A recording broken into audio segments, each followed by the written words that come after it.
চাঁদাবাজ ও ধর্ম ব্যবসায়ীদের ওলামা লীগে জায়গা না দিতে হুঁশিয়ার করে দিয়েছেন আওয়ামী লীগ সাধারণ সম্পাদক ওবায়দুল কাদের। তিনি আরো বলেন, বিএনপির কোনো নেতাকর্মীকে বিরোধী হিসেবে নয়, অপরাধী হিসেবে জেলে পাঠানো হয়েছে। অনুষ্ঠানে পররাষ্ট্রমন্ত্রী ডক্টর হাসান মাহমুদের অভিযোগ, বিএনপি এখন ইহুদিদের দোসরে পরিণত দল, তাদের হাতে ইসলাম ধর্ম নিরাপদ নয়। রিপোর্ট সৈয়দ আব্দুল মুহিতের। প্রতিষ্ঠার প্রথম বার্ষিকী উদযাপন করছে আওয়ামী ওলামা লীগ।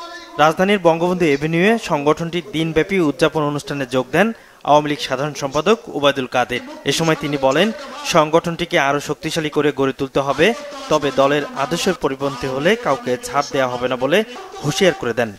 সত্যিকারের আলেম ওলামা দিয়ে ওলামা লীগ গঠন করতে হবে এবং কোন টাউট বটপার যেন এখানে প্রবেশ করতে না পারে।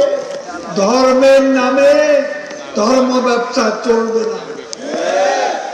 আওয়ামী লীগের সাথে কাজ করতে হলে আওয়ামী লীগের প্রতিষ্ঠাতা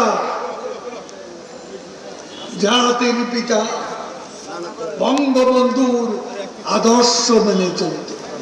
বিএনপি নেতাকর্মীদের গ্রেপ্তার প্রসঙ্গে দলটির মহাসচিব মির্জা ফখরুল ইসলাম আলমগীরের অভিযোগের জবাব দেন ওবায়দুল কাদের। বলেন, অপরাধীদের কোনো দল নেই, তারা দুর্বৃত্ত, সন্ত্রাসী।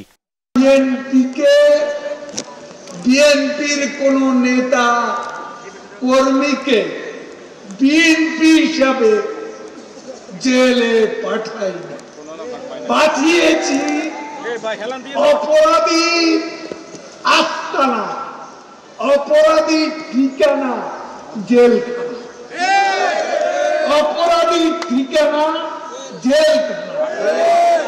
অপরাধীরা কোন দলে নেই, তারা হচ্ছে দুর্বৃত্ত, তারা অগ্নিসন্ত্রাসী।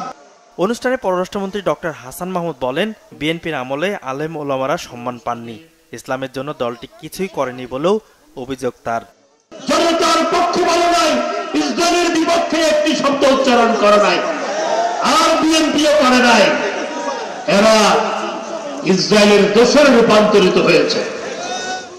সৈয়দ আব্দুল মুহিত, বাংলা ভিশন, ঢাকা।